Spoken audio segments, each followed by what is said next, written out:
बिस्मिल्लाहिर्रहमानिर्रहीम। अस्सलाम वालेकुम स्टूडेंट्स। प्रीवियस लेक्चर में हम लोगों ने बात की थी टाइप्स ऑफ क्लॉजेस की, जिसके अंदर हमने दो किस्म के क्लॉजेस जो हैं उनको डिस्कस किया था। वन वाज मेन क्लॉज और principal clause and second was subordinate clause और वी से डिपेंडेंट क्लॉज। तो इसको थोड़ा सा हम रिवाइज कर लेते हैं कि मेन क्लॉज जो है वो किसी भी सेंटेंस में वो पार्ट होगा जिसको अगर सेंटेंस से अलग कर दिया जाता है तो it has its own complete sense और it has its own complete meaning. It can stand as a complete sentence. On the other hand, we have dependent clause, a clause that has, although it has its own subject and predicate, but still it needs another clause to give its meaning complete or to complete its meaning. So, now we have the kinds of clauses. Kinds of clauses.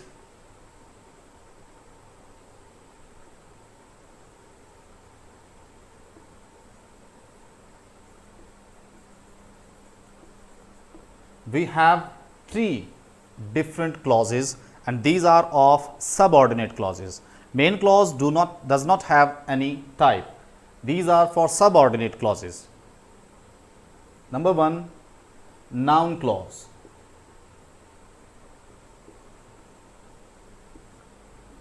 Number two,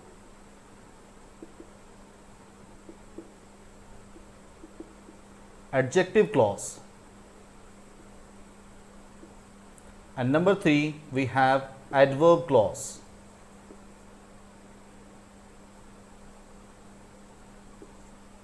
Noun clause, adjective clause and adverb clause. Today we will discuss the noun clause. Note it down that noun clause is a clause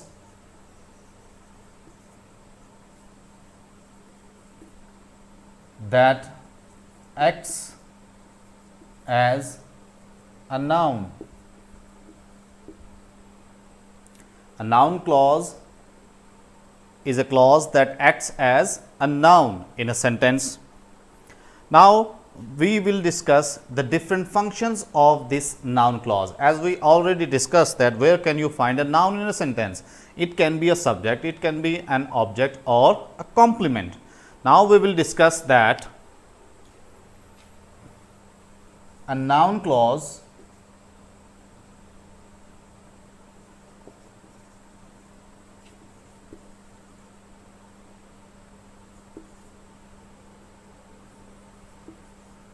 performs as subject,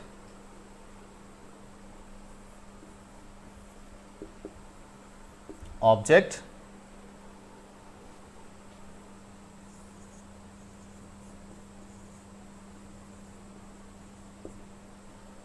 complement,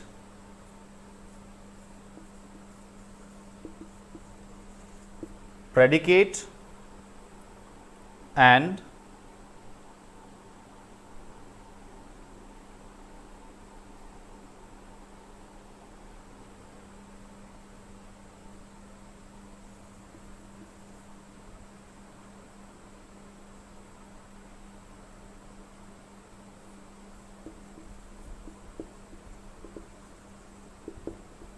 prepositions object.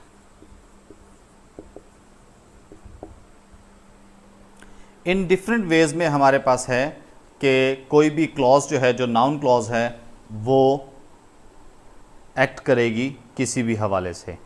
मतलब ये कि हमारे पास noun clause जो है वो subject के तौर पे एक्शन कर सकती है, ऑब्जेक्ट के तौर पे एक्शन कर सकती है, उसके बाद किसी प्रेपोजिशन के ऑब्जेक्ट के तौर पे एक्शन कर सकती हैं और प्रेडिकेट के तौर पे भी एक्ट कर सकती है। अब हम बात करेंगे इनके डिफरेंट फंक्शंस पे और इनकी एग्जांपल देते हैं और उसको समझते हैं कि ये क्या चीज़ होगी। अब हम डिस्कस करेंगे number one, noun clause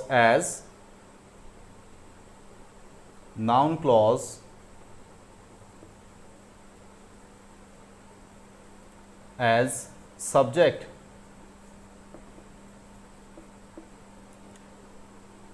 let's take an example, what you said was right। इस सेंटेंस में what you said was right, अब हम क्वेश्चन करते हैं, जैसा कि मैंने पहली आपको वीडियोस में ये बताया था कि how to find a noun, तो आप एक क्वेश्चन करते हैं और वो था what and who का। तो अब हम इस सेंटेंस में क्वेश्चन करते हैं कि what was right, उस वर्ड के आंसर में आप आंसर देते हैं क्या, what you said was right। तो हमें यह मालूम है कि व्हाट के आंसर में आपके पास क्या आता है, नाउन। अब इसमें यह देखें कि क्या आपके पास कंप्लीट सेंटेंस मौजूद है, क्या कंप्लीट क्लॉज मौजूद है। तो इसमें यू आपके पास सब्जेक्ट है, सेड इसका प्रेडिकेट है, और सब्जेक्ट और प्रेडिकेट जो है ये आपस में मिलके एक क्लॉज बनाते हैं। And this clause is in place of a subject, कि this subject was right, it is the answer of what, so we have a noun clause, this is called noun clause। दोबारा सुन लें, और वो ये है, statement है what you said was right। अब इस सेंटेंस में हमने नाउन क्लॉज फाइंड आउट करनी है, तो कैसे फाइंड आउट करेंगे, नाउन का आंसर जो है वो आता है हमेशा what and who के क्वेश्चन में। तो अब यहां पर अगर देखें तो मैं कहता हूं what was right, तो आप आंसर देते हैं what you said was right। तो इसका मतलब क्या हुआ कि what के आंसर में हमेशा आपके पास नाउन आता है। दूसरे नंबर पे आप इसी सेंटेंस का स्ट्रक्चर बनाएं, पूरे सेंटेंस का, तो मैं कहता हूं कि what you said is the subject, was linking verb and right is a complement। तो ये आपके पास स्ट्रक्चर बचता है। और मैंने पहले भी आपको बताया था कि सब्जेक्ट की जगह पर क्या आता है, हमेशा नाउन आया करता है, और उस नाउन की जगह पर हमने पूरी क्लॉज यूज की है, तो what you said is a noun clause. ठीक हो गया। दूसरे नंबर पे एक और सेंटेंस हम यहां पर लिख देते हैं, और वो है कि that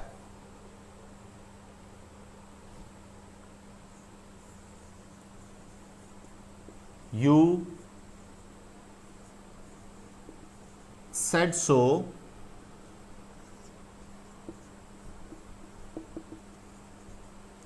surprised me, that you said so surprised me।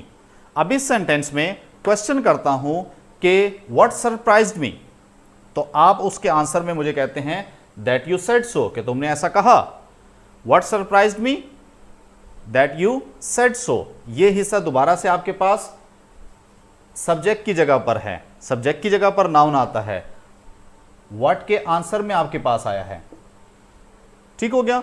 और उसके बाद ये आपके पास कंप्लीट प्रेडिकेट है, सब्जेक्ट और प्रेडिकेट ये अलग से एक क्लॉज बन जाती है, जबकि that you said so is in place of a subject and in answer to the question what, so we have a noun here. और अगर ये नाउन है तो अब इस सेंटेंस में ये देख लें कि इस पार्ट ऑफ सेंटेंस में क्या अलग से इसका अपना कोई सब्जेक्ट और प्रेडिकेट मौजूद है। तो आप कहते हैं कि यू जो है वो इसका सब्जेक्ट है, सेड जो है वो इसका प्रेडिकेट है, और ये दोनों मिलके क्लॉज बना देते हैं। ये क्लॉज नाउन की जगह पर यूज की गई है, तो ये हिस्सा आपके पास बन जाएगा नाउन क्लॉज। उम्मीद है ये बात आपको समझ में आ गई होगी कि नाउन क्लॉज एक सब्जेक्ट की जगह पर कैसे एक्शन परफॉर्म करता है। तो अगर सब्जेक्ट की जगह पर आपके पास कोई क्लॉज आ जाती है कंप्लीट, तो that will become a noun clause. Now take noun clause as object. तो हमें यह पता है कि आपके पास जो नाउन क्लॉज है वो ऑब्जेक्ट के तौर पे भी एक्ट कर सकती है, क्योंकि ऑब्जेक्ट की जगह पर भी नाउन आता है हमेशा। तो इसके लिए हमारे पास एग्जांपल मौजूद है कि he says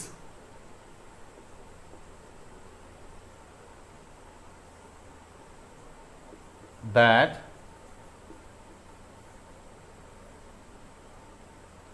I am his friend। अब ये आपके पास एक सेंटेंस है, he says that I am his friend. अब इस सेंटेंस में आप इसको स्ट्रक्चर बनाकर देख लें तो आपको खुद ही पता लग जाएगा कि यहां पर ही इसका सब्जेक्ट है, सेज इसका वर्ब है, और व्हाट डिड ही से और what does he say, that I am his friend, that I am his friend, this part of sentence is said by him. तो यहां पर ये आपके पास बन जाएगा object.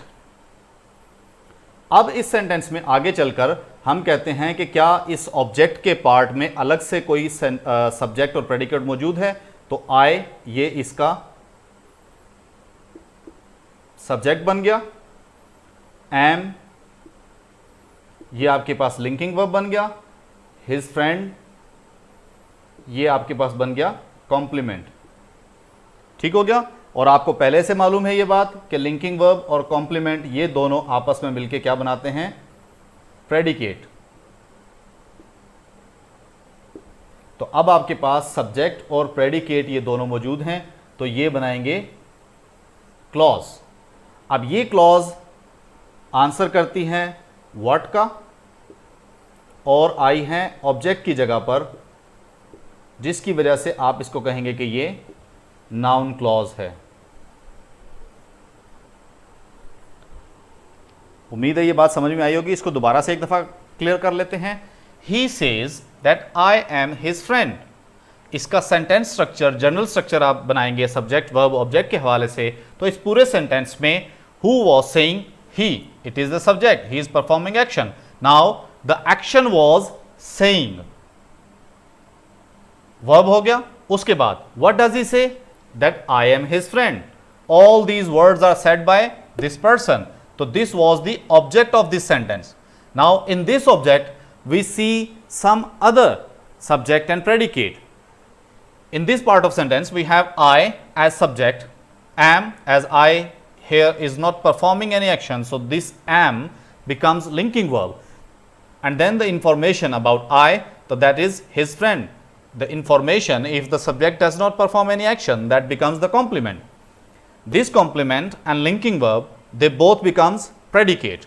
Now in this part of sentence we have a subject and predicate, they both becomes clause, and this clause is the answer of the question what, as we said what does he say.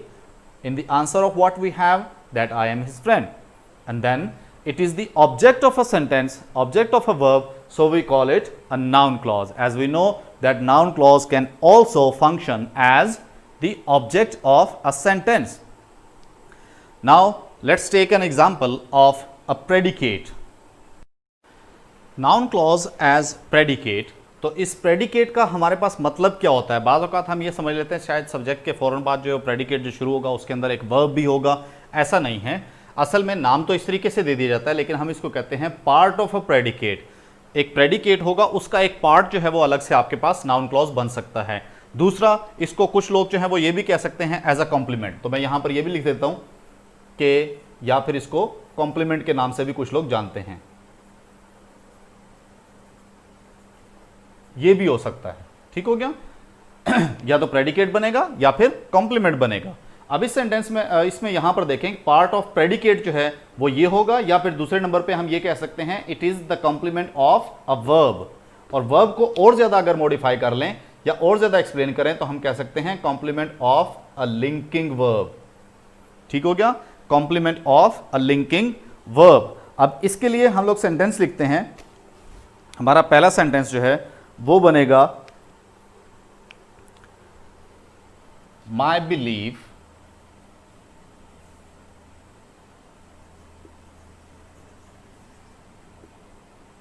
is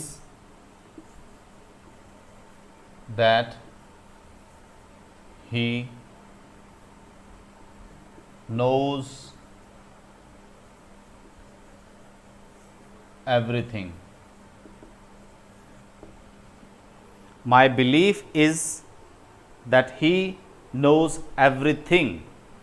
अब इस sentence में अगर हम इसका structure बनाएंगे तो structure में क्या होगा कि my belief, this is the subject, उसके बाद इस सब्जेक्ट ने क्या कोई एक्शन परफॉर्म किया? नहीं किया, तो इस जो है वो यहां पर क्या बन जाएगा? Linking verb.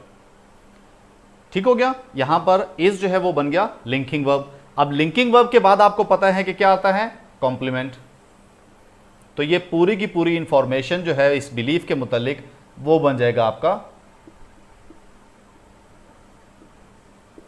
कॉम्प्लीमेंट। ठीक हो गया। अब इस कॉम्प्लीमेंट के अंदर अगर गौर से देखें तो हमें नजर आता है he as subject and knows everything, ये बन जाता है आपके पास प्रेडिकेट। कैसे बना? क्योंकि यहां पर मेन वर्ब मौजूद है। सब्जेक्ट और प्रेडिकेट ये दोनों मिलकर आपस में ये बना देते हैं क्लॉज। अब ये आपके पास क्लॉज हैं, तो इस जगह पर अगर देखें तो ये क्लॉज किसकी जगह पर आई है? कॉम्प्लीमेंट की जगह पर। और मैंने आपको पहले बताया था कि noun clause can also perform function as a complement. ठीक हो गया। और predicate means a part of predicate. वैसे अगर इस पूरे सेंटेंस में देखा जाए तो ये सब्जेक्ट है, लिंकिंग वर्ब और कॉम्प्लीमेंट मिलके एक प्रेडिकेट बनाते हैं। इसी प्रेडिकेट का एक हिस्सा अलग से हमने यूज किया जिसके अंदर कंप्लीट क्लॉज मौजूद है। तो यहां दैट से लेकर एवरीथिंग तक ये पूरी आपके पास एक क्लॉज आ गई है, और इस क्लॉज का नाम जो है वो हम रखेंगे नाउन क्लॉज, और उसकी रीजन जो है वो मैं अभी एक्सप्लेन कर देता हूं। नाउन क्लॉज ये इस वजह से है कि यहां पे कॉम्प्लीमेंट की जगह पर आपने एक क्लॉज यूज की है। A part of sentence that is the complement of a linking verb और अ वर्ब और incomplete predication, then we have he knows everything subject and predicate. This is a clause and this part of sentence comes as a complement of the sentence, so we call it noun clause because we know that a noun clause also performs function as the complement of a sentence. ठीक हो गया। तो यहां पर हमें इस चीज का भी पता लग गया कि noun clause as a predicate as a complement ये काम कर सकता है, और इस जगह पर भी नाउन क्लॉज हो सकती है। ठीक हो गया। अब हम चलते हैं नेक्स्ट टॉपिक पर, और वो हमारा होगा कि noun clause as the object of a preposition. तो इस सेंटेंस को अब हम आगे चल के देखते हैं।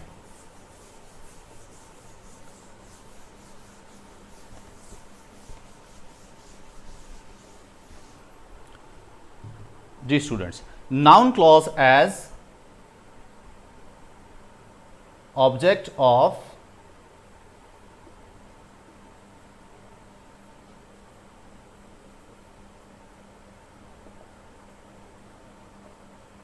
प्रेपोजिशन। अब प्रेपोजिशन के तौर पे भी ये आपके पास एक्ट कर सकता है। इस सेंटेंस को लिखने के लिए यहां पर सेंटेंस आप लोग लिखेंगे, पे अटेंशन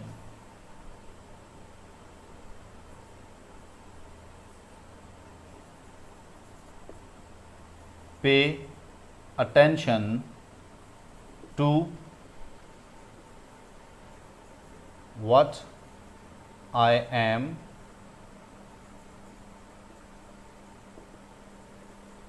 टीचिंग। अब इस सेंटेंस को अगर आप गौर से पढ़ें तो pay attention to what I am teaching. अब इस सेंटेंस में प्रेपोजिशन आपके पास कौन सा यूज किया गया? टू। ये क्या है? प्रेपोजिशन।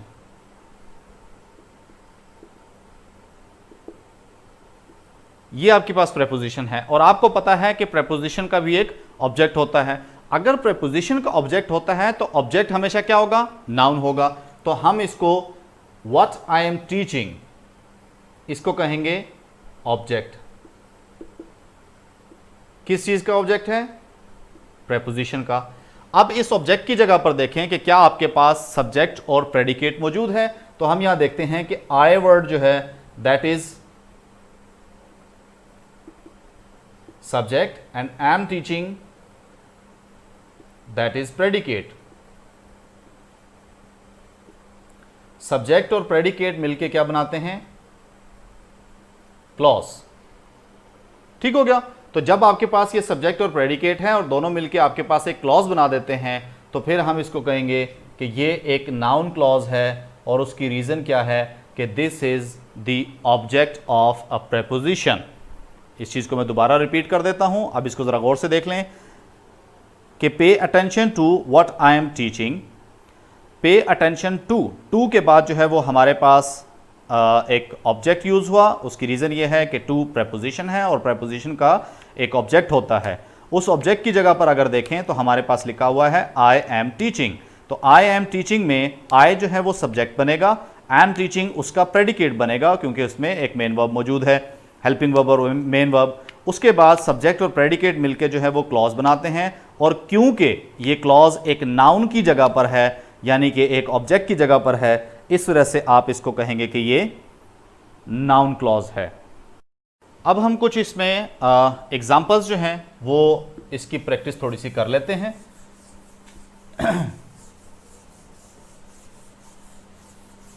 मुख्तलिफ सेंटेंसेस लिख के उसमें फाइंड आउट करते हैं। एग्जाम में जो आपसे पूछा जाता है वो एमसीक्यूज में पूछा जाएगा, उस हिस्से को अंडरलाइन किया जाएगा। लेकिन अगर आप ये चीज़ जान लेते हैं कि किस तरीके से फाइंड आउट की जाती हैं तो एमसीक्यूज को सॉल्व करना भी आसान होगा। तो यहाँ पर हम पहले सेंटेंस से स्टार्ट करते हैं।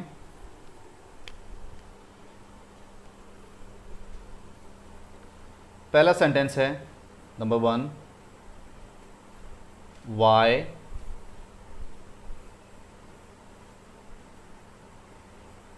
Ahmar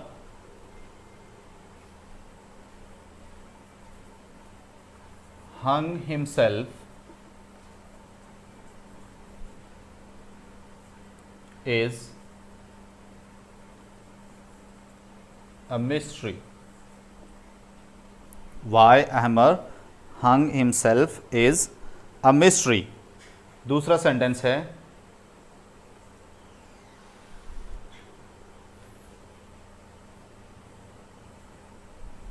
please tell me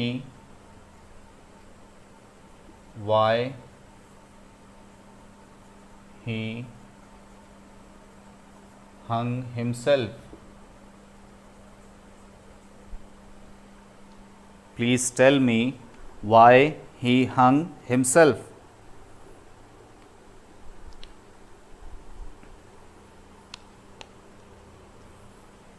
Number 3, his great fear is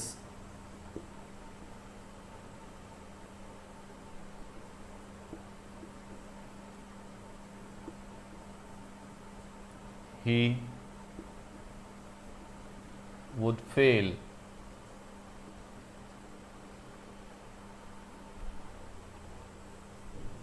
और चौथी एग्जाम्पल है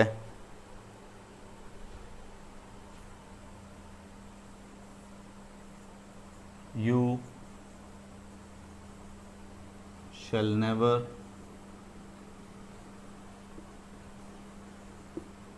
forget this.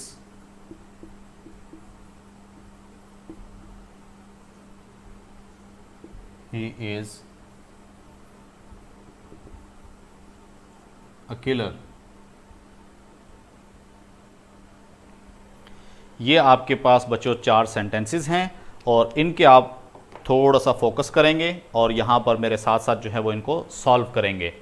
इनमें से 3 एग्जाम्पल वो हैं जिनकी आपको पहले से समझ है और एक एग्जाम्पल जो है वो इससे थोड़ा सा आगे चल के एडवांस लेवल पे आप जाएंगे और फिर मैं आपको बताऊंगा कि वो किस तरीके से डिफरेंट है।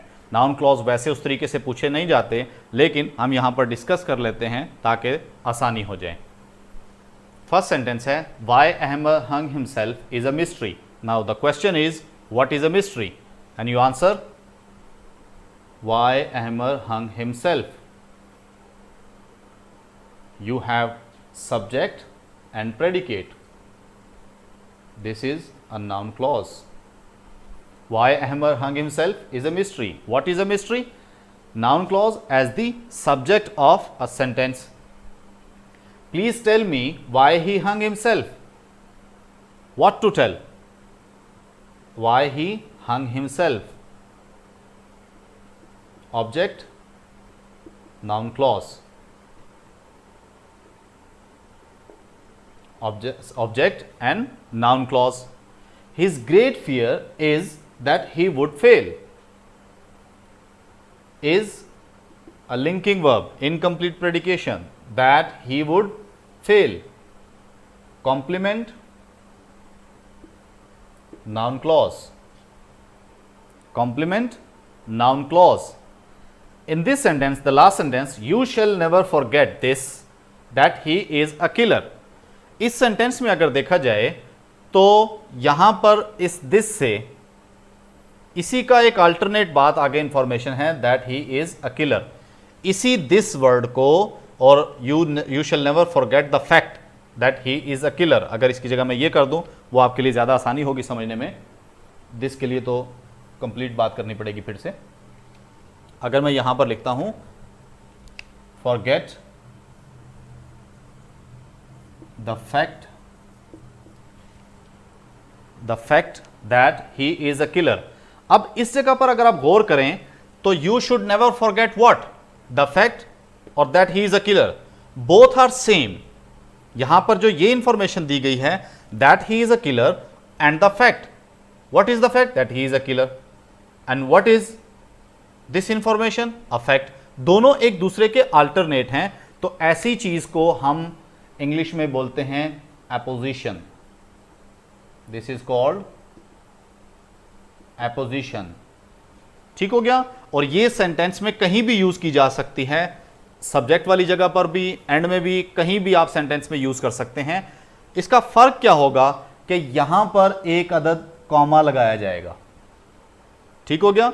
जब कोई अल्टरनेट आगे इसी की एक्सप्लेनेशन यूज होगी कि दोनों का मतलब सेम है, दोनों एक ही बातें हैं, तो आप क्या करेंगे, यहां पर एक कॉमा यूज करेंगे और कॉमा जो है वो इसको सेपरेट करके इसको एपोजिशन में ले आएगा कि both are same, both stand for one thing, the fact and he is a killer, both are one news. ठीक हो गया. तो यहां पर अब आप देखेंगे कि the fact and that he is a killer, this is called the apposition. इसको कॉमा से सेपरेट किया जाएगा. अब आप इसमें देखें कि ही जो है वो सब्जेक्ट है एंड इज अ किलर ये आपके पास कॉम्प्लीमेंट है. तो ये सब्जेक्ट और कॉम्प्लीमेंट जो है वो मिलके क्लॉज बनाते हैं.